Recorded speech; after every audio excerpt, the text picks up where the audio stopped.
Fanglongmon is the god Digimon of all dragons, and it's time to show you guys what its divine powers can do.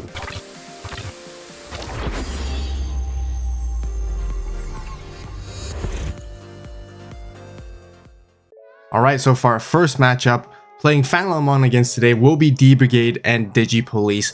Right here, we're back at the DC Geo Simulator. So once again, huge shout out to Huang Zero and his team for coming up with this amazing simulator right here. I got the privilege to play test with this as a beta. It's entirely free. There's no money involved whatsoever, and it's going to be public eventually. So definitely check out more details in the description box down below if you want to learn more about it. And it's still work in progress. So yeah, it's really nice that we get to play with this a little bit early on, which is really cool. I'd like to show you guys. But anyways, jump right into the game right here. We decided to keep our hand right off the bat. When it comes to the Fanglongmon Deva and the Four Sovereigns deck, the opening hand you really want to see is like multiple copies of different Deva cards, so you can hard play one and they can put another in the breeding area. Otherwise, I did see myself having some Ukomon, so I kind of felt like it can give me a bit of momentum, which is nice. I like to play the Ukomon alongside with the Demimeramon Egg because it can give me a bit of psychability and trashing capability as well, which is going to be important because it helps us set up specific resources we need.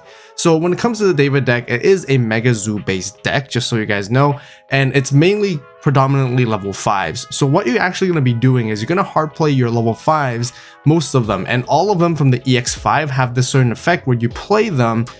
On play, it will draw a card and you get to put one into your breeding area as long as it has a different name from anything compared to the board or even in trash. So it really forces you to play like a wide variety of Deva cards, and this is sort of the build I'm going for. You can play some of the older ones such as this Antilamon, and what you want to do is once you have those level 5s sit on the board, all your level 6s, which are going to be your 4 sovereigns, Azulamon, Ibanwumon, Zuchao, and Baihu as well, are actually your level 6 ace cards, and this deck is rather reactive. What you want to do is then you want to blast Digivolve on your opponent's turn and come up with some disruptive effects, and depending on which one you have, you sort of like do different things, which is always really good.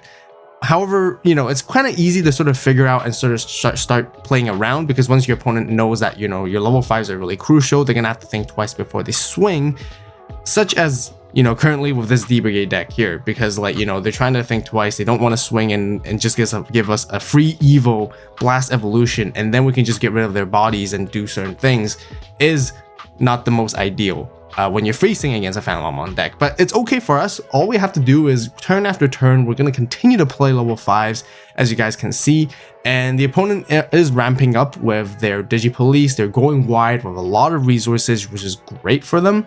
But we're still okay because we have a lot of reactive cards that we can go for, and if they ever dare try to attack us, we are going to be like, you know, responding to them very, very strongly with our answers too. We have a Zulong here, we have Iban on our hand as well. You know, easily we can bounce something back with a Zulong, or we can suspend stuff with Iban Wu. And not to mention, they all have on deletion, even though they have Ace Overflow, but they can delete things too. But it's not that great against this particular deck, just because they do have like deletion effect protection, but there is one major combo that can really help us overcome this, and that's the Fanglongmon, which we'll get to showcase. And Fanglongmon can wipe out boards, which is absolutely insane.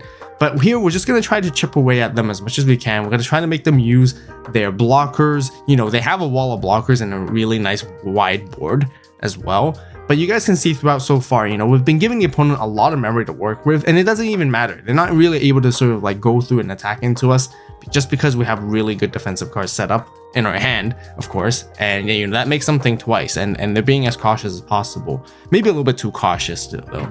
But anyways, we're going to continue to attack, you know, we're going to make them block, and eventually we can just like pop the entire board. And how? That's the thing. Well, what you want to do is with the Sovereign Ultimate option card right here, what it does is it basically reduces its usage cost for every like different Deva and 4 Sovereigns card you have in your trash. And once it reduces it, it lets you play a Fanglongmon from your hand for free. So then you never really need to hard play that, you know, for paying like full 15 costs. Now what Fanglongmon does is then afterwards, when it comes out, you can bottom deck multiple things from your trash that's like the archetype related with Deva and 4 Sovereigns and whatnot, and you get to minus 4k to the opponent's entire board for every card you bottom deck. There, I bottom deck 3 cards, so I basically minus 12k across their board. Maximum, you can go up to 16, and that's just absolutely insane. And yeah, we give them a lot of memory. Even with Sasuke, they gain a lot of memory just from that. But if we're popping their boards and they're not able to advance and start attacking us, it just doesn't matter. You guys can see we're sitting in a much better position, and then sooner or later, we're just gonna slowly chip them down bit by bit. And Fang Lao Mon also has potential to trash the opponent's security as well at the same time. So then being able to do a lot of damage just like that, we can just pressure very quickly, you know. Again, they continue to play more bodies, but it's just too late now. As this game state has established to our favor, once Fang Lao Mon comes out, we're basically chilling. Because then we can also utilize Fang Lao Mon's effect. It's not just on play, it's also when attacking too. Here they don't really have much. They play a Death X. I don't think they have like much answers at this point. They realize they really out of resources. The only downside with Digipolice is they cycle through so many resources, and here we just able to sort of stop them. Right here, initially I was gonna Digivolve Ukuman on top of Demimeramon, but I thought twice because I could potentially go for the lethal here. Because I have Antilamon, if I hard play this Ukuman, I can utilize it for Alliance. And at the same time, I also thought of, oh, maybe I do want to Digivolve into one of my 4 Sovereigns to give it like security +1 with the red sources. But I do remember this deck does run like de-Digivolving stuff like DCD Bomb right here. And that's what we're really actually majorly trying to play around. Because if we play around that, and if the DCD Bomb us de-Digivolve our Ace card, we're going to Ace Overflow, pass some memory back. So rather than that, we use the Ukuman, use it to alliance with Antilamon. Hopefully it survives the checks, which does. And then now we're just unpunished, so we can go for an aggressive finishing blow just like that and use Fang Lao Mon for the final attack to end them. And that's just absolutely insane on how it can just wipe boards at the same time, which we're going to showcase you all here in one go. In case you didn't know, I actually opened up my very own merch store, and there you can find some awesome keychains, stickers, and memory markers like these. They even come in bundles, so be sure to check them out. And as always, thank you so much for the support, and be sure to stay tuned for more drops coming in the future. Okay, so for the second game, we're going to play against a deck that I haven't faced in a little while, but we're actually going to be playing against Security Control. And this is going to be a really interesting matchup because it's kind of like a battle of who can have the most resources, who can last longer. And as we go through this game, I'm going to show you guys that we are going to dominate and take over the Security Control whatsoever right here. With our opening hand, it wasn't too great, so we wanted to mulligan and find some pieces and, you know, something just a little bit more playable. Like I mentioned before, you want to see some Deva cards, you want to see multiple different Deva cards. That's really what you want to go for. Otherwise, even Loyalty Deeper Than the Sea, the option card right here, is really good because it can help you search and find pieces that you need. And the neat thing about this particular card is that it can even let you choose to put cards back to the top or the bottom of your deck, so you actually don't end up bottom decking important pieces, such as even like Fang Lao Mon or even the Sovereign Ultimate Evolution option card, because those are not searchable via that, but you can at least put it back to the top so you can potentially to draw into it as you plan out your turns, which is really good. So one of the key things that I think for Sovereigns and the Deva deck is just really good against Security Control is its capability of playing stuff in the breeding area. So every time when you hard play a body, you're actually playing another body for free in your breeding area. Not only in being in the breeding area, it's going to be immune to any like security bombs or effects that your opponent's going to throw at you, but you're always going to be having 2 bodies at the same time, meaning that most Security Control decks, they can only really play 1 card at a time. Either they try to recover or they try to remove your guy. Once they've done one or the other, they pass memory all the way back to you so that they're not effectively getting rid of bodies, because you're going to, as you keep playing Deva cards non-stop and Deva like Digimon, you can keep a really good momentum to keep up with extra bodies more so that you can swing, and even no matter how much they kind of recover over time and whatnot, you're gonna have more bodies than they can actually deal with, and you will eventually swing and basically win the game from that way. Another really good counter is also Fang Lao Mon itself, because you can potentially trash the opponent's security if you have 4 Sovereigns on the board as well at the same time, which is what we're going to try to get into this game as well. But being able to trash security simply means that you just stop any security effects, and that's just really good against Security Control too. And not to mention, in terms of the battle of resources, we can definitely outlast Security Control as well. Just based on how many cards we have in our deck. Right now, we have lower than they do, But don't worry, later in the game, you guys are going to see we're going to out-resource them for sure. So here, there's going to be a lot of back and forth. That's sort of how the game sort of goes, because we hard play the body, they play a card. We hard play a body, they play a card, which is kind of nice. It's a slower game pace, you know, kind of nice change. So we're just trying to like find pieces. We're just trying to gather stuff in the trash at the same time. You guys can see the Ultimate Sovereign option card is just going lower and lower and lower with its cost reduction, because once we load up stuff in the trash, we can then play Fang Long. We have both those cards set up and ready to go in our hand, which is great. And we just need to keep repeating this process, chip away the security while we can, you know, force them to recover, which is fine, because that's the only way for them to sort of stay in the game. And we're not really afraid of it either. We have Ukomon that we can utilize, like I mentioned earlier, which is kind of great. You know, another extra rookie just to do some chip damage and whatnot. But again, we're going to go into Fang Long Mong right here. We get so much memory to work with, and we have so many resources in our trash. This is the best part of it. We hard play it as a Fang Long Mong, so then we can actually clear their board by bottom decking, you know, 4 pieces from the trash back to the bottom of our deck. We get to minus entire board 16k. So we get rid of Death X. Again, Death X is just nothing as it faces against the god of all dragons, right? So, and then afterwards, we just want to keep using Fang Long to beat down as much as we can, you know, in the middle stages and the late stages. And then, you know, whenever there's multiple bodies that we can see that we can remove, that's when we want to use Fang Long's effect to sort of like, you know, return our sources back from the trash to the bottom of our deck, and then, you know, continue to DP reduce their stuff. Otherwise, the game plan is still the same. We're going to hard play our level 5s. And then we're gonna, you know, set up more level 5s. And if they ever try to attack into us, that's when we would try to sort of strategize and think about if we want to blast Digivolve into our 4 Sovereigns. Now, the other thing is that you don't really want to proactively Digivolve into your 4 Sovereigns during our own turn, just because you might run into security bombs and then you might ace overflow and just pass them quite a bit of memory. But sometimes it's okay. You know, you want to get some value out of it. You know, they're not swinging too much either into us. Just because, you know, we keep on removing their board over and over again. And they know if they attack into us, we have a chance to sort of like blast Digivolve for free. So they really got to think about, again, twice before they want to attack. Here, again, they play their second Death X, but Death X doesn't work against this deck whatsoever because everything's level 5. We don't Digivolve at all either, so there's no level 4s for them to pop really. And we're going to be barely punished. But we do need to get rid of the Death X too, because at the end of the turn, it does pops our lowest play cost, and you know, having multiple Devas, most of them are 7 costs. So, you know, you might want to put something that's lower cost so that your Devas don't get deleted from it. Or like you guys can see again, we're just going to go for Fang Long Mong play once again. You know, return 4 sources back from the trash, just blow up their board, and it's just nothing. And they don't even have a chance to swing into us. Because of that, you know, we're always like a reactive deck. You know, we're reactive, they are kind of reactive, but overall in the longer haul of the game, we sustain better, and you guys can start to see that already. Remember how earlier when I mentioned we have 30 cards and the opponent has 33 cards in their deck? Now you noticed we have more cards left in our deck compared to theirs, and as we continue to flood the board, if they're not able to keep up momentum with us, you guys can see right here, we're going to establish even more bodies.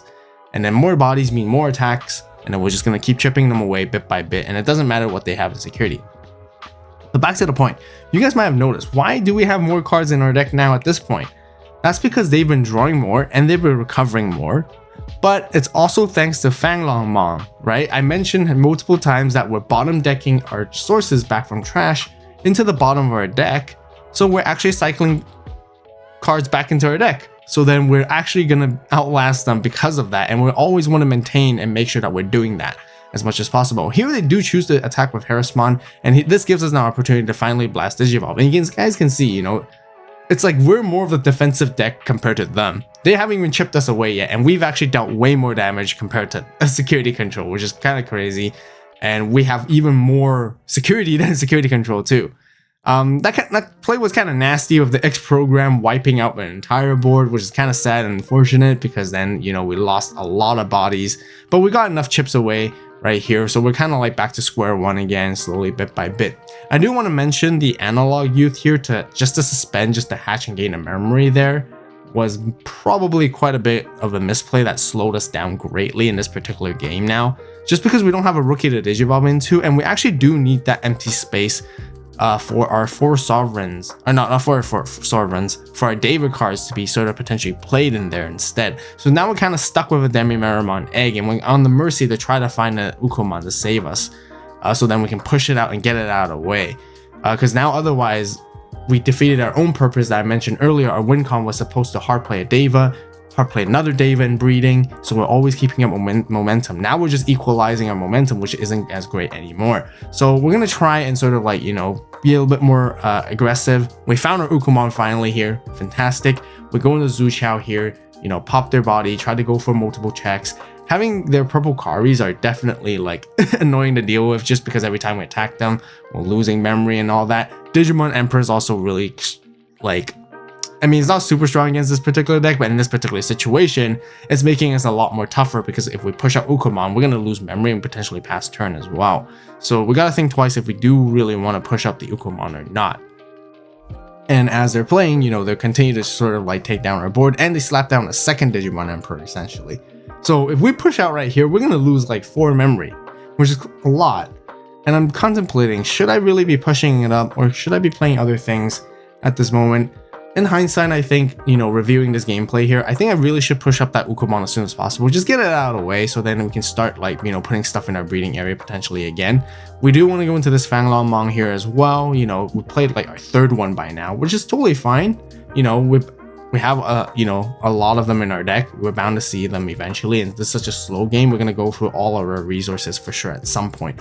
But by going to Fanglongmong, we can at least like cycle back some David cards. We can cycle the ones very specifically that have certain names in trash, so then we can play those from our hand that have the same name. Because if we bottom deck the ones that we because normally you can't play something that has the same name that's already in the trash. So by bottom decking the one from the trash, you can actually play this one from the same name again, like such as the Antilomon we have here, right? We won't be able to put it in a breeding area because we probably have one in there, trash.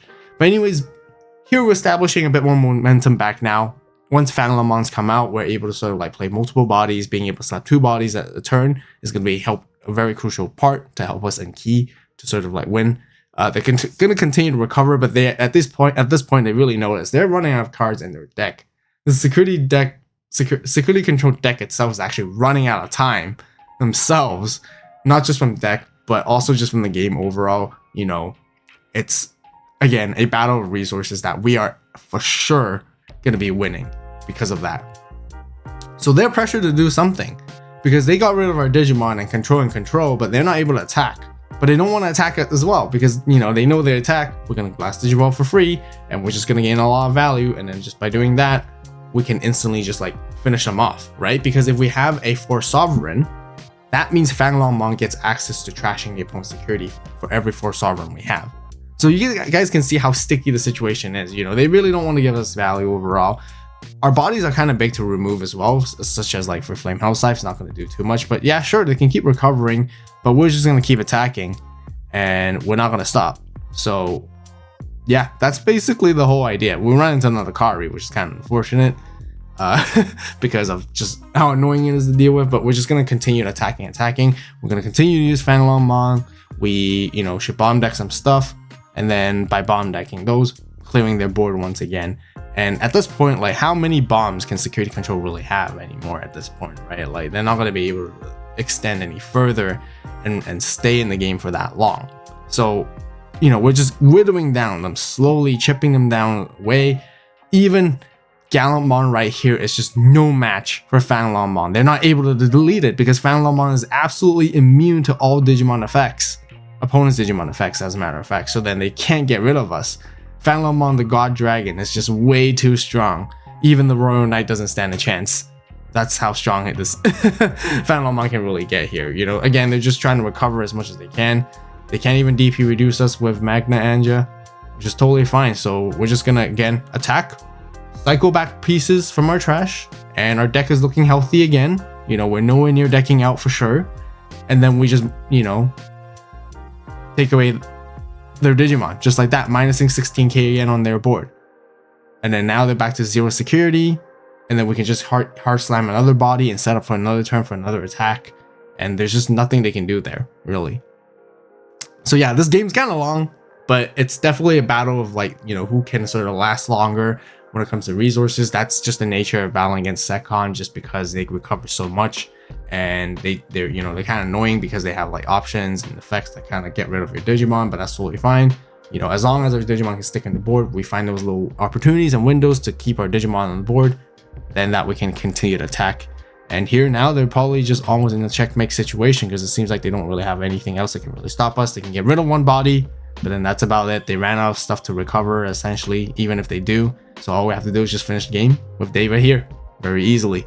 Definitely check out the Evolve store if you guys haven't done so yet, and if you want to see more EX5 gameplay videos, be sure to check them out right here, right now. As always, thank you so much for watching. You guys have a great day, great night, wherever you are. Stay tuned for more EX5 deck profiles and videos coming soon, and this is Evolve signing out.